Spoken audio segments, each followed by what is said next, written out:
Hello, I'm here again today with another video from the AMC 10 preparation. This is in section 5, this is example 1 and example 2. Example 2 is actually a real problem, so this is some helpful stuff you got here. Okay, let's delve into this. What is the product of positive integers a and b such that a is greater than b and 1 over a plus 1 over b plus 1 over ab equals 1? Okay, I'm going to start by rewriting this. And a little thing a general statement that's good to know is that it's very helpful when you don't have fractions when you solve these problems.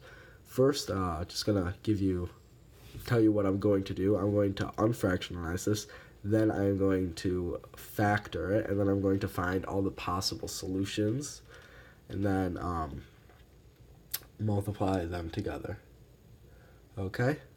Or find what a and b can be, because that's going to be the solution, and then just multiply those together. So if you guys can guess what I'm going to multiply by on both sides to unfractionize it, please go ahead and do so. Take a guess, think of what you can do. Okay, I'll give you a few moments. Okay, the answer was AB, or A times B. So using the distributive property, it goes into all of these good stuff. So I get AB over A, I just get B. I get AB over B, I just get A. And AB over AB, I get 1. And then over here, I get AB. So I'm going to rewrite this as B plus A. Oops. Whoops. You know what? Here. Look at that. Look at how smart I am. Okay, and this is a much easier statement to deal with.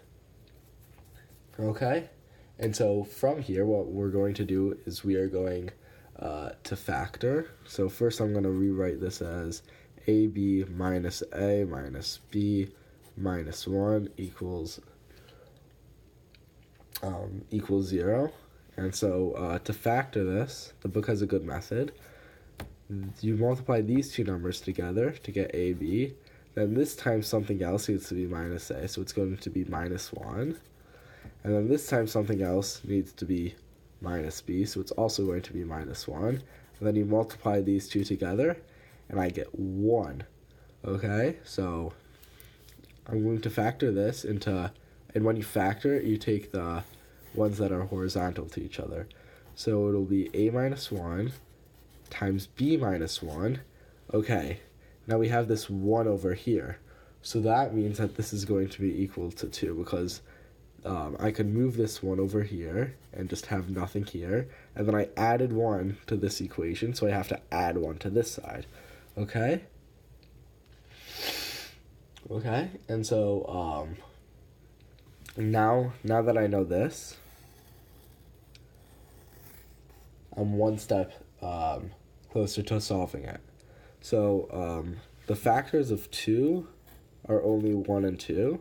So I know that this is either going to be 1 or 2, and this is either going to be 1 and 2. I can solve the equation without knowing which one will be which, but this gives us a handy little statement that says that A is greater than B. So that means that A minus 1 is going to be equal to 2, and B minus 1 is going to be equal to 1. So that means that B equals 2, and A equals 3. And then it says, what is the product of those two? So it's just 3 times 2, and the answer is 6. Okay, now moving on to the next problem. This one's a bit trickier, if you ask me, but it's still very similar. How many ordered pairs, m and n, of positive integers are solutions to 4 over m plus 2 over n equals 1? Okay, so the first thing I'm going to do is cross multiply.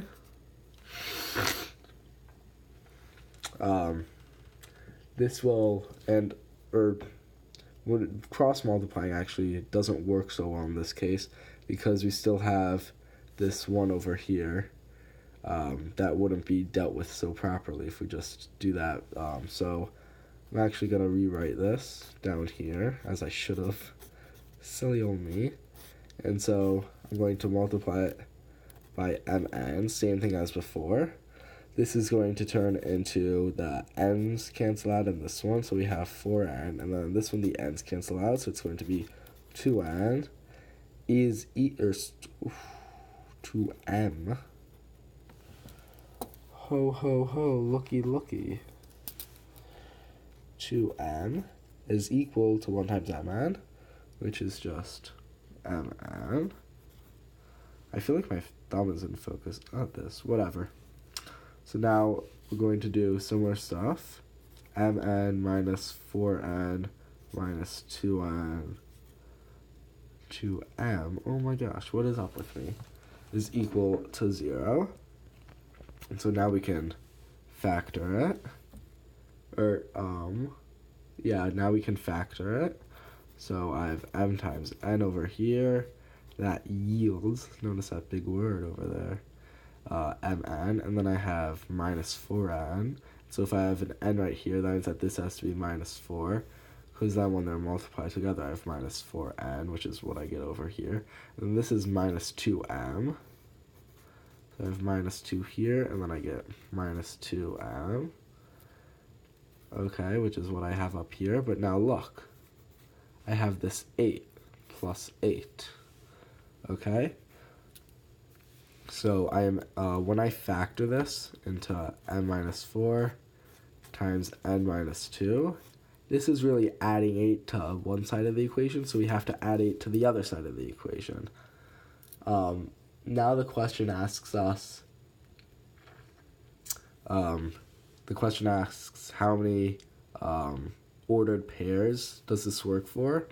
So now we have to break up 8. We can break it up into 1 and 8, to 2 and 4, 4 and 2, and 8 and 1.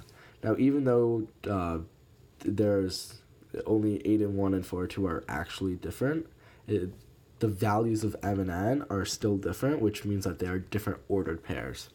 So you can say,